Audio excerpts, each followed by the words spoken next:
Hello, hello, hello, and welcome back to the Spontaneous Brilliance podcast.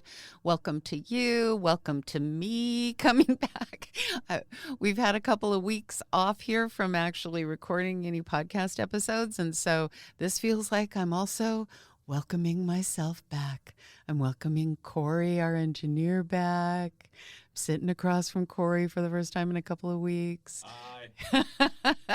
There you go. See, Corey's here. He's here, always here. I guess I'm just going to start with, just in case this is your first episode in, and just to sort of reground us all in what we're doing here, I'm just going to remind us that spontaneous brilliance, and what that is, it is what I call my metaphorical, metaphysical guide to life, to sharing your unique creative genius in this 24/7 improvisation on the great stage of life. And I'm Sandra Kavanaugh, and I teach people of all ages and all levels and perceived abilities to expect and to recognize and to respect the genius in themselves and in all those around them. I've been teaching and directing my entire adult life, everything from professional actors to business leaders to teachers to at-risk youth and to children with severe developmental disabilities. And yet, I have never been in a room that wasn't filled with unique creative geniuses. And I realize that when I say everyone is a unique creative genius or everyone is brilliant, that a lot of times people hear that and think that I mean people that are neurotypical or people that have an IQ of a certain level. And I mean everyone. I don't mean that people are unique creative geniuses in ways that we can quantify and qualify as a genius in terms of their IQ, or that they have some recognized, understandable talent. But I mean everyone is a unique creative genius with a passion and a purpose that they came here to this planet, to the great stage of life, to share. And we've all been stifled by the idea that genius looks like a certain thing. We think that there are geniuses and non-geniuses, talented people and not talented people, creative people and not creative people. And I always say, I'm going to quote myself here, there is no shortage of brilliance on this planet. There is just a reluctance to offering it and a resistance to accepting it. And I teach people to do both. I teach people to offer their genius and to accept their genius and to accept the genius of others. And my work has been inspired by my two favorite metaphors. And the first, well, actually, it's my second favorite metaphor, but I'll tell it to you first. It's Albert Einstein's quote that's attributed to him, that everyone is a genius, but if you judge a fish by its ability to climb a tree, it will live its whole life believing that it is stupid. And my first favorite metaphor is Shakespeare's line from As You Like It, all the world's a stage, and all the men and women merely players. Because I have found over 40 years in professional theater that the principles and techniques that I teach that make for a successful performance on the stage make for a successful performance on the great stage of life. Everyone is creative. Everyone is a genius in some way, in their way. Okay? I am on a mission. I'm on a mission to create a world where everyone's unique creative genius is offered and accepted and respected, regardless of their age, their education, or their perceived abilities. Okay, so that's what we're talking about when we're talking about spontaneous brilliance. That's me. That's a reminder for some of you, and it's brand new information for others of you, and it's what we're talking about. And so today I really wanted to get into assuming brilliance, because I say that I've never walked into a room that wasn't filled with unique creative geniuses, and yet I get that no matter how much I repeat this to anyone who will listen, it still comes across like hyperbole. And it is anything but. It is foundational to how we succeed here on this great stage of life, how we succeed here in this world, in this life that we have come into, is that we have to assume, we have to assume, we have to acknowledge our brilliance and the brilliance of those around us. I mean, let's really think about this. Suppose that we walk into every room knowing that everyone we see is brilliant at something, at their thing. And I don't mean that just in the, oh, everybody gets a participation award. I don't mean that. I mean exceptional at something, at their thing, in their way. So suppose that we presume that it's part of our job as another human being, sharing the planet with these other human beings, to discover what that brilliance is. Yes, it's our job in our lifetime to discover what our brilliance is, what our passion and our purpose is. But what if we take on also the responsibility, remember we always hyphenate that word, the responsibility to respond to every individual that we come in contact with? What if we take on the responsibility to assume that they have brilliance, that they are brilliant? We have to assume that brilliance. We must assume that all our fellow players are brilliant and perfectly cast in their role, with a passion and a purpose in their life as profound as any that we might discover in ourselves. And that means everybody. It means regardless of their perceived abilities or their education level or their occupation or the way they show up in any way, we must assume that our fellow players are brilliant. In order to share the great stage of life with compassion and with clarity, we have to see our fellow players through a prism of possibility rather than a prism of limitation. Now, the same thing for ourselves is true. We have to see ourselves. I'm always harping about seeing ourselves through a prism of possibility rather than the prism of limitation, right?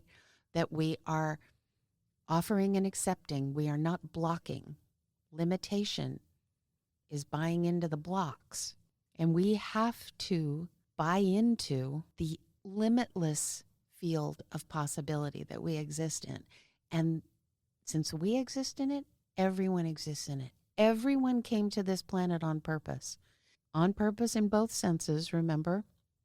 On purpose as in intentionally, and on purpose as in with a purpose, with a purpose, with something that they came here to share, right? And so if we're seeing our fellow players through the prism of possibility, we bump up against the fact that our tools for how we categorize each other and how we categorize ourselves and set ourselves up in the systems that we are in. Our systems are set up by the well-meaning monkeys, and they're set up to judge how we compare, how we measure up to each other, to the predetermined gold standard, right? And so when we first meet somebody, whether we are their teacher or their parent or their counselor or their manager or just their acquaintance or their coworker or their friend or whatever, we are all measuring each and every person that we come in contact with. We're measuring, we're judging, we're assuming what their ability to climb that tree is. And we're assuming the importance of climbing the tree. But we have to start seeing what is there instead of what isn't there. It's not how they can't climb the tree that's important. It's whether or not That's their thing that is important. What is their thing? Remember, I've talked about this before, that when we encounter a new species in the wild, when anthropologists or paleontologists or whatever, or zoologists, and they see a new species, they discover a new species, they don't start categorizing what it isn't. They don't start documenting and evaluating and noticing what it isn't. They look at what it is, and they watch and see what it is, what it does, what it has, what its qualities are, and they wonder in that. And then we all wonder in it when it shows up on the internet, or, I'm dating myself, but in National Geographic, right? From the time a child is born, at least in Western culture, we start assessing how they measure up at every milestone. Instead of noticing who is coming through, instead of discovering that new species, right? That new individual, and discovering and watching who they are, we start judging who and what they are in comparison to everybody else. So as parents, it's tough, right? It's tough not to follow the rules, not to get caught up in that egoic protective personality process of comparing our kids to other kids and listening to the judgments of others. We have doctors telling us, what they're supposed to be doing. We have books, so many books, and so many YouTubes now, telling us what kids are supposed to be able to do at what different stages. And there are judgments applied to that, right? And so that's just, in some ways, those judgments can be valuable because they can help us provide tools for kids to be able to experience things that they might not otherwise experience, right? If we go in and supplement where some of their challenges are, right? So I'm not saying that we don't have reasons for diagnostics, etc., but I am saying that when we get so caught up in what isn't, we miss noticing what is. When we get so caught up in comparison, we miss just experiencing the wonder of what is evolving as this child. So I'm going to, there's one person on the planet I've got 5 girls, but there's one of them that I have been with since the moment that she came onto the planet, because there's only one person I gave birth to, right? I adopted my other kids. And Shelley, who we called Sarah at the time, but she now goes by a derivation of her middle name, so she goes by Shelley. But when she was born, she was Sarah, okay? And in the first several years of her life, most of her time was spent with adults, right? And usually just her dad and I, because we were busy at universities and doing things, and I was teaching and running around making theater, and so she was just going everywhere I was going, or going everywhere her dad was going. And so when this child started speaking at 6 months old, we thought that was cool. It looked a little bizarre. I had babysat and been around babies, and so I knew that was a little out of the ordinary, but it was festive, so we didn't like take her to a doctor and go, what's wrong with this child or what's right with this child. We just went, wow, cool. We started teaching her more words, right? And helping her talk more. And by 15 months old, we took her to a new pediatrician because we had moved to a new city.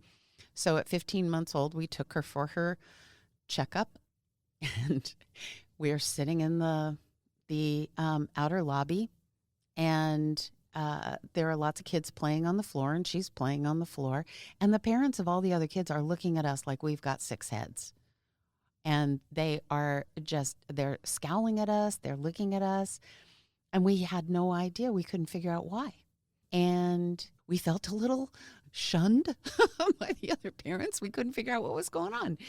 And then we go into the room with the examination room with the doctor, and we're sitting there. And when the door opened up and the doctor came in, little Sarah picks up a little plastic chair and walks over to the doctor and says, "Would you like to take a seat?" And the doctor says, and this is a 15-month-old, right? And and the doctor looks at us and goes, "Did she say what I think she just said?" And I said, "She just offered you a chair." And she's like, "Okay." So she finishes the examination of little Sarah, and she hands us our sheets for what stages kids are supposed to be in at that age. And we, sort of just take the paper and we leave and we go home. And probably a week or so later, I'm sitting down and I look at those papers for the first time. And I read that a 15-month-old is supposed to have a 20-word vocabulary. and I went, "Hey, I think now I know why everybody was looking at us so weird. How many words do you think that she has in her vocabulary?" We lost track when we crossed 200. We lost track. And she was speaking in grammatically correct sentences. And we went to Gymboree. When she was 2, she went to Gymboree with me, and we're there with all the other kids. And Shelly she's taking the shapes and fitting them together instead of climbing over them and falling over them like the other kids are doing. She's putting the shapes into, she's taking the triangle and finding the hole where it fits into something. And the Gymboree teacher is like, "What is she doing? What I think she's doing?" And I'm like, "Yeah, we didn't know it wasn't normal. We were just in love with how she was showing up." She also, at the same time, people who loved her would know that if she was going to be in their house, and this was true all the way up through, all the way up through grade school, they would know that they had to move things they didn't want her to touch, like up above a certain level, right? Like over her head, because otherwise it was going to get touched. It was going to get picked up. It was going to get handled. And she wasn't meaning any disrespect. She was just very tactile, right? She's going in here. Now, I know that some of you that are listening to this are thinking, "Oh, well, that's a child that's on the autism spectrum. That's a child that has ADHD." Well, back then, this was in the early 1990s, autism was only really beginning to come into the mainstream. It was really only being looked at publicly as something that was happening majority to boys. And kids that were on the autism spectrum that were high functioning weren't really being understood at all. And so somebody like Shell, I was working with kids with neurodivergent situations. We didn't have the term neurodivergent then either, but I was working with them all the time. Most of them, if they were on the autism spectrum, they were boys, and I didn't see any girls. I didn't notice the difference in Shell. I mean, I knew Shelly was unique, but everybody was unique. It didn't occur to me that it had anything to do with a specific diagnosis. Had it occurred to me, had somebody known that, her childhood might have been very, very different, because we would have been trying to sort of correct for it instead of just reinforcing whatever was coming out of her. When she could do things at a very early age, we just leaned into that. What she wanted to do, that's what she did. But when she got to kindergarten, first thing out of that kindergarten teacher's mouth was, "Would we consider medicating her?" And the answer was no, but we just wanted to find environments where she was accepted. And in by fourth grade, she really started bumping into teachers who were so set in the system that their behaviors toward her could really be called abusive, in that they would single her out and point out how she was not behaving like everybody else and make the rest of the class miss doing something because Sarah was not being, quote, whatever was normal at that moment. And so I'm not saying by any stretch of the imagination that it was easy for Sarah to be Sarah when she was young, even though she was a pretty freaking happy little kid and really extraordinarily brilliant in some very obvious ways, and also extraordinarily challenged in some very obvious ways sometimes. Sometimes it was extremely tough to be Sarah. And she didn't get diagnosed with autism until she was in her 20s. And though it explained a lot and we knew she had ADHD, we never put it together until late in her life. But she did show up as her brilliant self. And even through those challenges, she managed to funnel them into a deep, compassionate understanding of other people who were maybe neurodivergent. So she, probably more than any other human being I know on the planet, she literally sees everybody as uniquely who they are in that moment, and she digs in and explores and gets to know them. She openly shares everything that she sees or witnesses about another human being and how wonderful it is. And she was, now admittedly, literally raised in improvisation. She was my teaching toddler. Those of you that have read the book, Spontaneous Brilliance, she was that teaching toddler. So she literally was in an improv in a walker before she could walk. But she is also very willing to be in an improv with the kids and young adults that she comes across in life that she teaches. She teaches them with a wonder and a playful excitement that's really beautiful. When she teaches, she's really, really present. And I watch her teaching, and I watch her watching the people that she's teaching or sharing something with.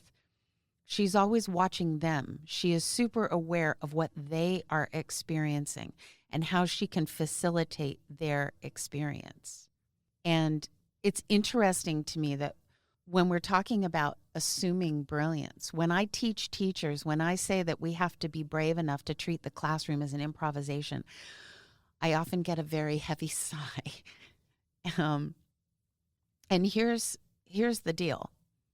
All of my beautiful, wonderful teachers out there that are listening right now, there's good news and there's bad news. When I say that we have to be brave enough to treat the classroom as an improvisation, I got news for you.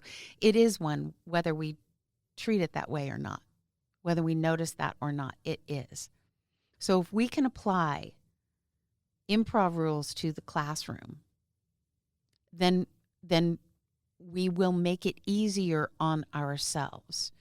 If we can trust that our fellow players are offering, that whatever they are giving us is an offer. And our fellow players, when we are teachers in a classroom, our fellow players are those kids that we are teaching, those students that we are teaching, whatever the age of the students are.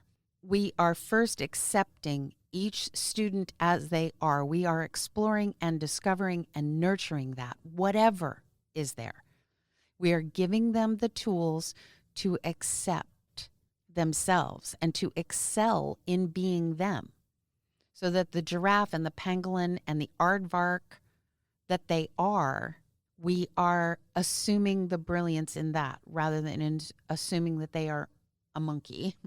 And as teachers, it's hard because the system and the time constraints and all of the testing and all of the stuff, and don't get me started, and I'm sure, this isn't the first and it won't be the last podcast where we'll talk about that.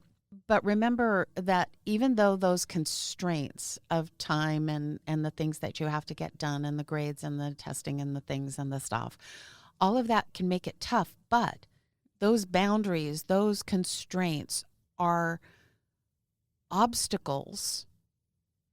And remember that we embrace the obstacles. Obstacles are what make it interesting. Remember that in acting as in life, in improv as in life, obstacles are what makes it all worth doing. Obstacles are how we learn. Obstacles and overcoming those obstacles are what makes it joyful and fulfilling and an exciting experience.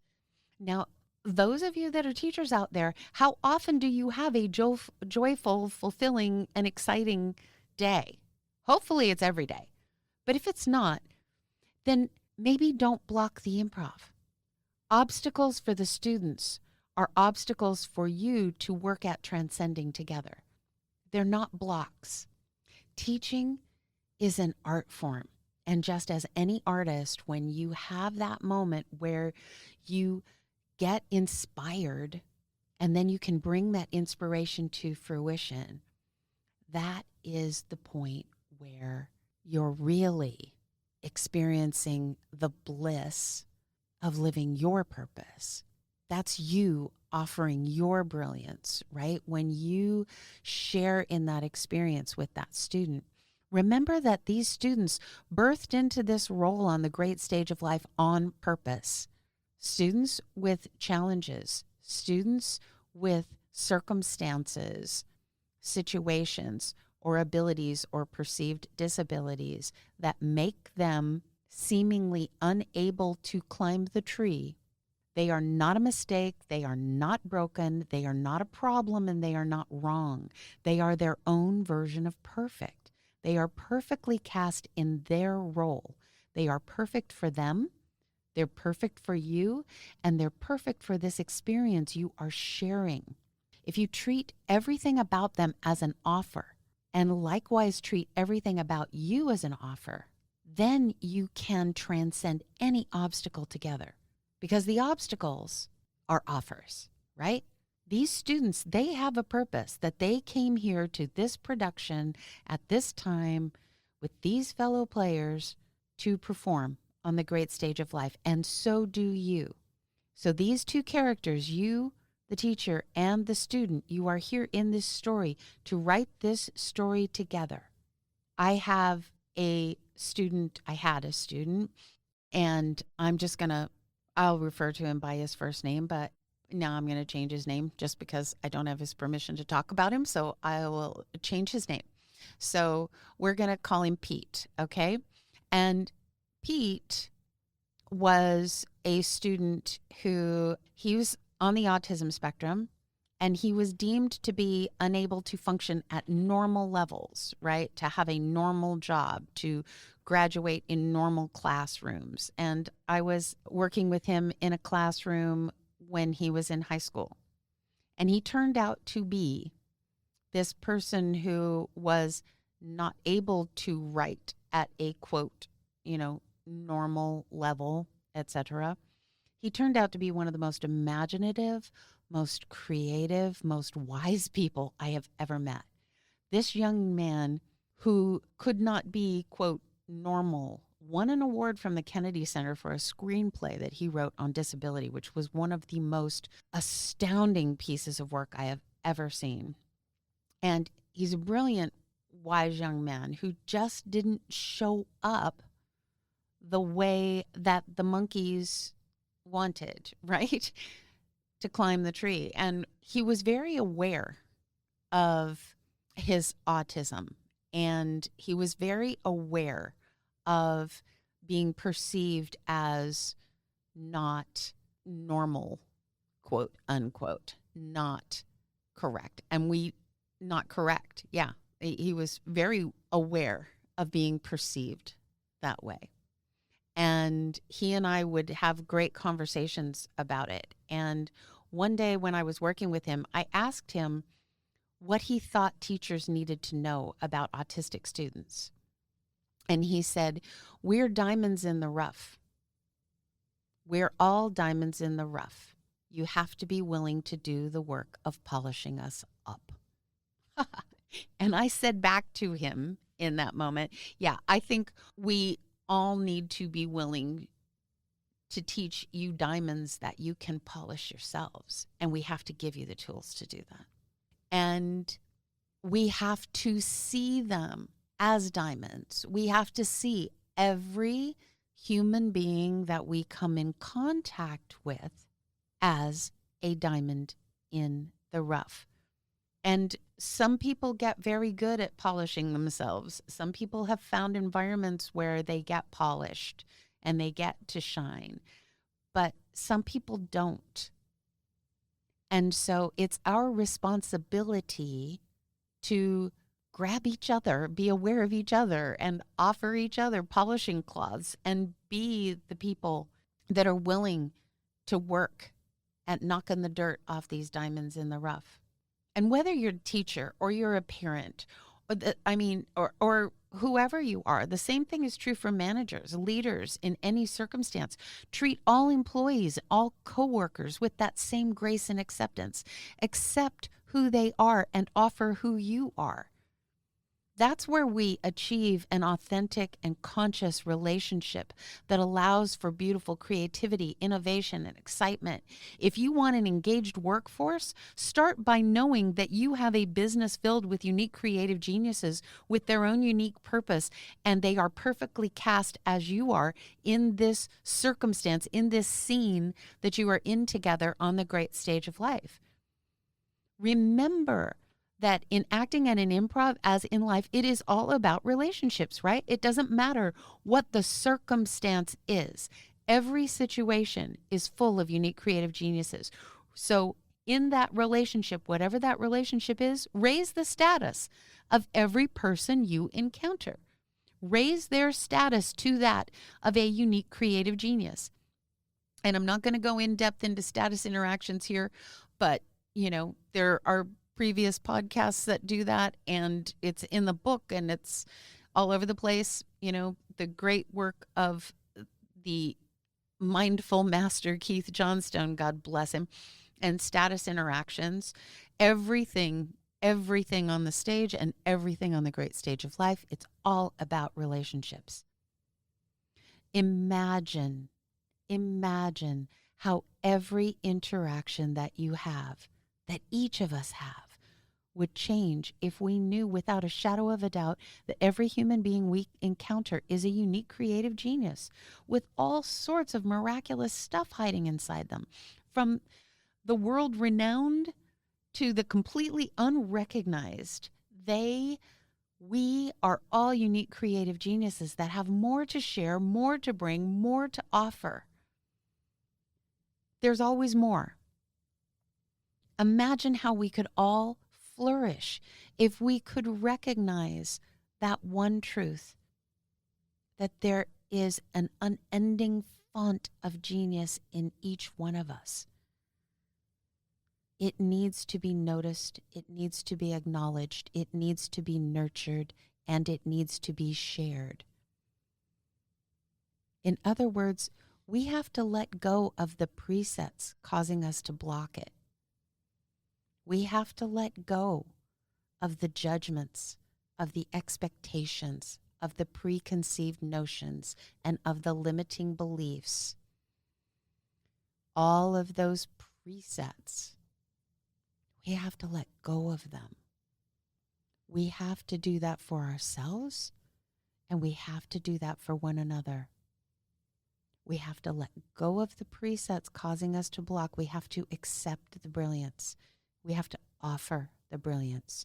We have to accept that everyone is a unique creative genius. You are. I am. Everybody you encounter is. We need to treat ourselves and each other like a fertile ground of a brilliant scavenger hunt. Like we know it's there. We just need to start digging for those diamonds in the rough.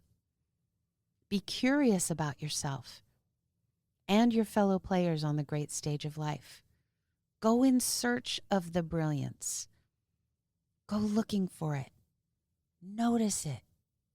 Accept the brilliance. Offer your brilliance. Encourage their brilliance. Allow others to offer theirs. You have got this. You are brilliant, and so is everyone else. So let's make a pact to get busy out there, assuming brilliance, assuming that every room we walk into, everyone we see is brilliant at something, at their thing, in their way. And it's our job as another human being sharing this planet, sharing the great stage of life, to discover what that is, to honor it, to nurture it, to accept it, and to be in that improv 24/7, offering, accepting, back and forth, helping to grow and shine all of the brilliance of all of those diamonds that will no longer be in the rough, right? Let's get out there and get busy, assuming brilliance. All right. There we go. That's our Spontaneous Brilliance podcast for today, the Assuming Brilliance tirade. Okay, so no matter who you are or what you're doing, go through your day today assuming brilliance. That's your job. And then tomorrow when you get up, it's your job again. And the next day, it's your job again. Okay? All right. Have a brilliant time. And I am so glad you came to hang out with me. And I will talk to you again soon. The Spontaneous Brilliance podcast is brought to you by Miracle Communications Group. Our producer is Michelle Oneida. Sound engineer is Corey Michaels at Corey Michaels Productions. Music is composed by Rex Miller. And I'm your host, Sandra Kavanaugh. You can learn more about me and all things Spontaneous Brilliance at sandrakavanaugh.com or spontaneousbrilliance.com. And please join the conversation here at the Spontaneous Brilliance Podcast by emailing us at podcast@spontaneousbrilliance.com. And have a beautiful, glorious, blessing-filled day.